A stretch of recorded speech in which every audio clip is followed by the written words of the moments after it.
I'm George from MovieWeb. I'm really happy to be here talking to you guys. We're happy to be here too. That's a fucking lie. Sorry. I bet. So here we are. The coffin is staring at me. This movie's so funny, so dark.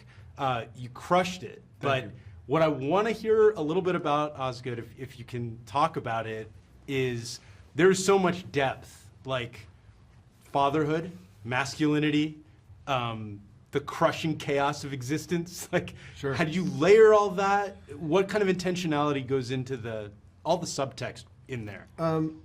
Everything that I do, I try to start with myself, right? I try to lead with me, my experience, what I think is true, what I grapple with, what I'm trying to reflect back to the world, sharing something I maybe know or think that I know. And so as I was developing the monkey and I was getting to this thing of like, oh, it's this thing that doesn't do anything, and yet these insane deaths happen around it just because. And I had this moment where I was like, oh, well, that sort of happened to me in my life.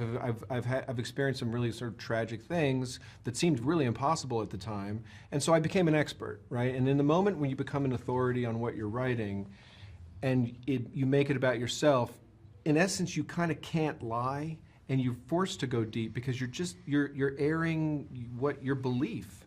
So it's like when you have the priest talking and then mom talking in the cemetery, it's like everything they say, I believe, right? And they're both very different reflections, but they're both equally true for me. So the opportunity to kind of go deep was there, and you have to play off of the bloody cartoon, itchy and scratchy vibe, and you got to bring it down and bring it up, otherwise you have no rhythm and you have a movie that no one gives a shit about.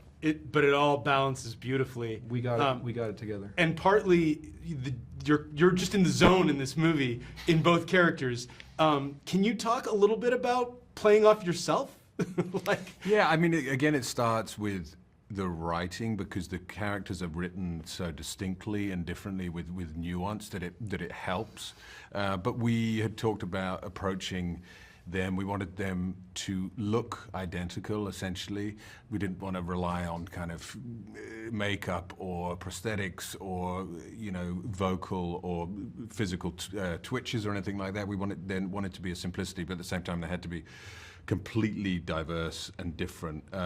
And that's a kind of dream for an actor, because with Hal, you get to play a man who's incredibly internal, and as a result, everything about him is informed by that. The way he moves, the way he talks is kind of on the back foot. He doesn't rush. He's always a bit unsure with his body language, with his speech.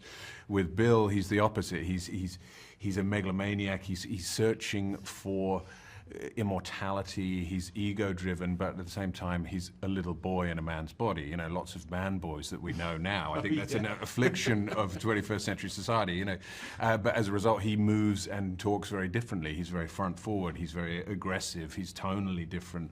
So you kind of start mapping out the elements from there. But again, what I love particularly about his writing is it's funny and it's ridiculous and it's silly, but underneath it, there's real interesting themes, tonality is complex. You were talking about the pressure of existence, which to me is very kind of 19th century Russian literature. The discussion in not to sound. I'm a better writer. I'm a better writer than Dostoevsky or Dostoevsky.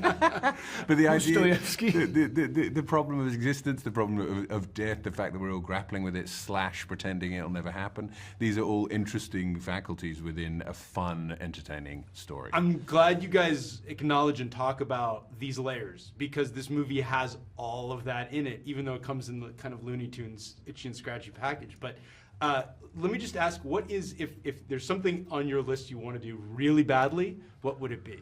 I think at this point I've gotten lucky that my pitch is hitting the right notes with audience. So I think, like, without sounding vague about it, I feel like there's kind of no limit to what I can do. So I'm not gonna choose it right now. I have something that I'm working on that's present day teenagers and is I gotta say the wildest thing I've ever written. So it'll probably be that. I have a 16-year-old daughter, and I wanted to write a movie that sounds like how she speaks. It's in front of me. I usually try to take what's in my environment, and there it is. Great. Well, guys, I got to wrap. Thank you so much. Thanks for having me. The movie's amazing.